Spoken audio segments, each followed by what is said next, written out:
Hello there. I'm taking a look at the new Bernat Dimensions yarn.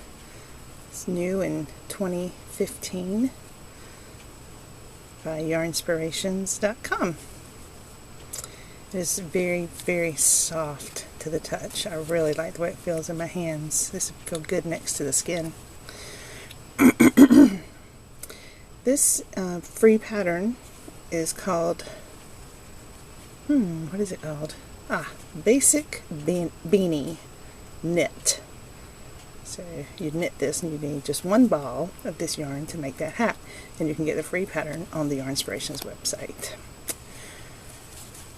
The color I have is blush, and it's a pink, rose pink, a light powder pink, and a medium blush rose pink. And it also has what you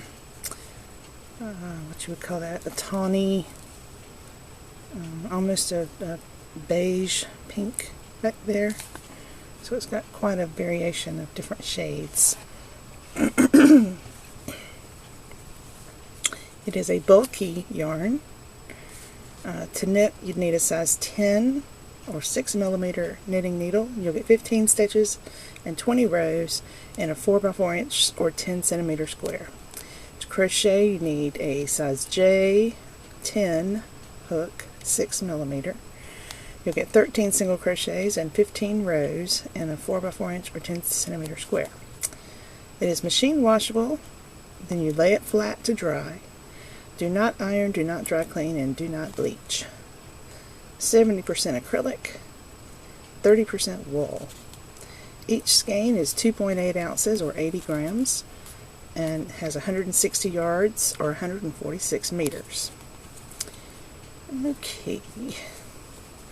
This is what's considered a thick and thin yarn.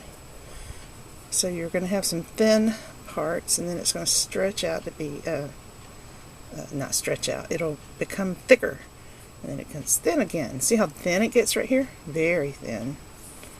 And then it'll get thicker through there. And it's like a roving. If you get to the thicker parts, you'll see what I'm talking about. There's no twist at all in there. But it is wrapped with a thread to keep it, to make it have that spun look. But the actual center part of the yarn is not spun at all. It's a roving. It's just straight fibers.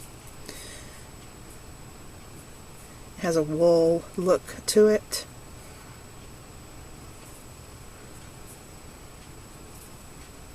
And it does have some wool in the yarn.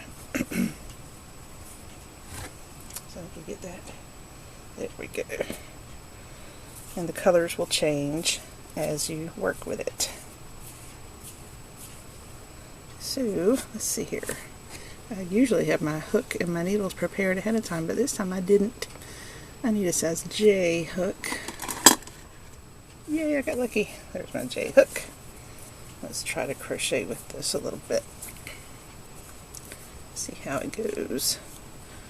Whenever you have a thick and thin yarn, it'll feel strange as you're working with it, because you'll think that something's wrong with it because it's thin during some spots and it's thick during other spots. But just let it flow. Just keep going. And when you finish working with it, your fabric is going to have a really interesting look to it. It's going to have a wavy look. It's going to be kind of hard to feel where the stitches are and to see where the stitches are, especially with crochet when you get to those thick and thin sections. So be sure to count your stitches on each row as you work them so that you're not missing any stitches. It'll be very easy to miss a stitch through the thin sections of this yarn.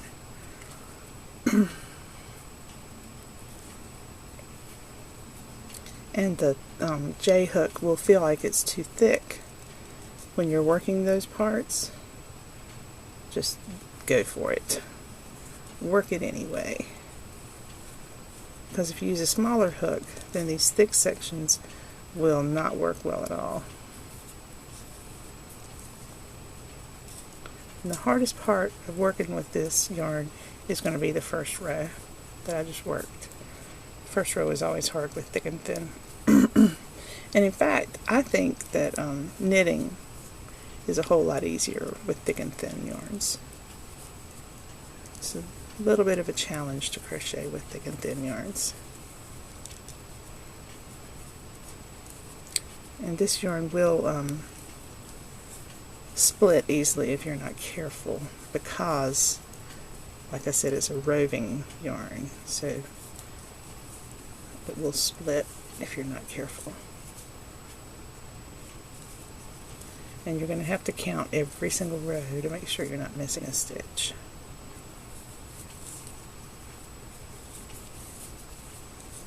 So now I'm going to do some doubles here.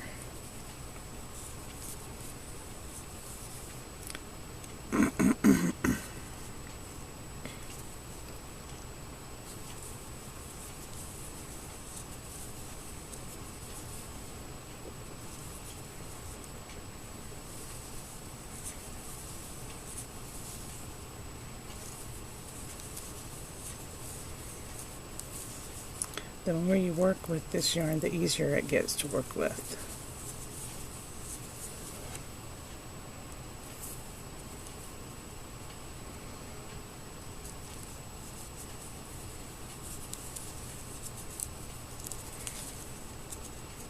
Uh-oh, I messed up that one, didn't I? Let's try that again.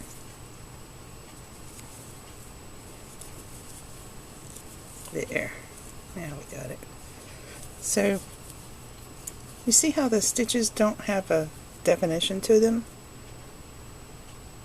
That's the way it's going to look with crochet. It's going to have a different look from what you're used to. It's going to come up and down and get thick and thin. It's going to draw in during some spots, and it's going to spread out during others. But it gives it a really characteristic fabric. So you'd need to see it in a bigger sample to see what I'm talking about. It's very soft, and it does feel good against the skin. So this would be a good yarn to use to make a top or warm fabrics as well. So that was crocheted. I'm going to knit. And I need size 10 knitting needles. Let's see here. I'll use these metal needles.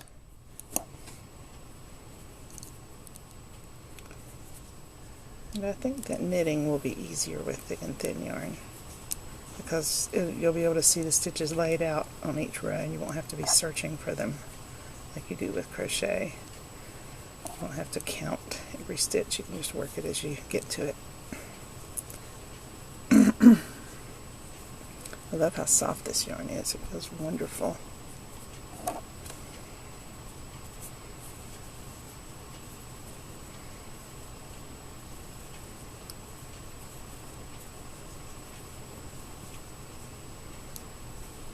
And it's unusual to see a thick and thin yarn with such a high acrylic content.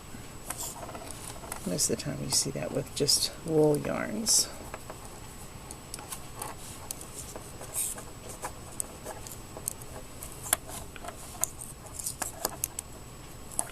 Easy to knit with, not hard at all. I would think the hardest part of this yarn will be when you get to the thick sections, just to be careful that you don't split the strands.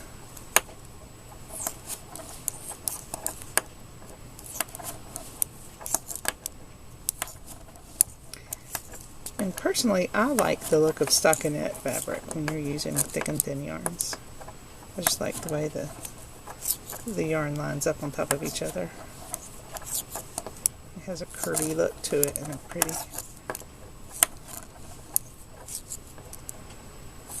And this yarn is self-striping, so it'll stripe itself. The colors will change and give your fabric an interesting look. And that's probably why they call it dimensions, because it's going to add dimensions to your project.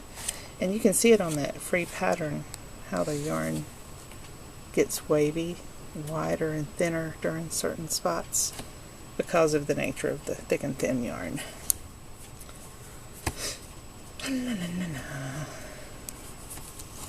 Let's knit another row.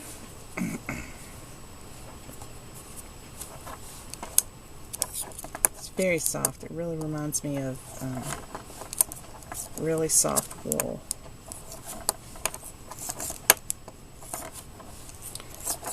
They've done that with a few of their new yarns lately, giving the yarn a wool feel. And since this is machine washable, you could use this for making things for babies if you wanted to make a really interesting looking little cardigan for a baby. That would be nice. Or hat. And it's good for adults as well. Children. It's worked for just about any age, I think.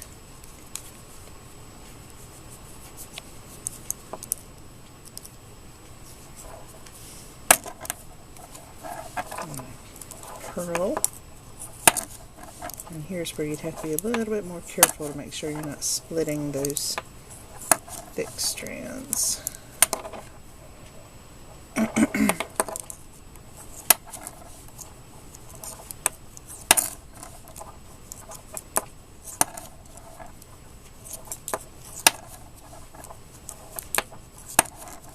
Works very well.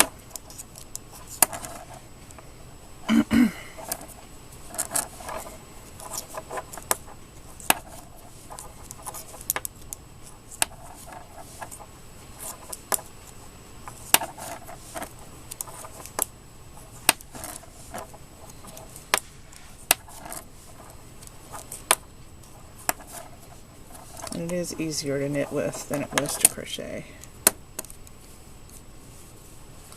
One more row of knitting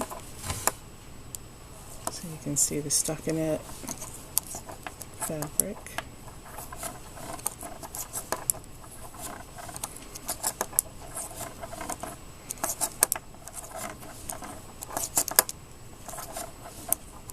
I really like this yarn. I think it would make a nice cardigan or pullover, vest, hat. Just about anything would look good with this. Could make nice arm wrist warmers too. There. So we didn't get to the section where the color change happens, but it's just a little bit further down. We would have gotten to the darker pink. And it's always fun when those color changes happen. So if you look at this, you'll see how it's already starting to curve. See how the fabric is doing that? So it comes down and then it comes back up again, it comes back down. That's what happens when you work with thick and thin yarn. That's the nature of the yarn. So don't think you're doing anything wrong. You're not going to be able to make anything straight with this yarn. It's impossible. Everything is going to have that curve to it. And I like the way the fabric looks in stockinette. It's very pretty. Dreamy. So there you go. That's Dimensions. I'm sure you'll be able to find it in your craft store. Enjoy working with it just like I do. Talk to you later. Bye.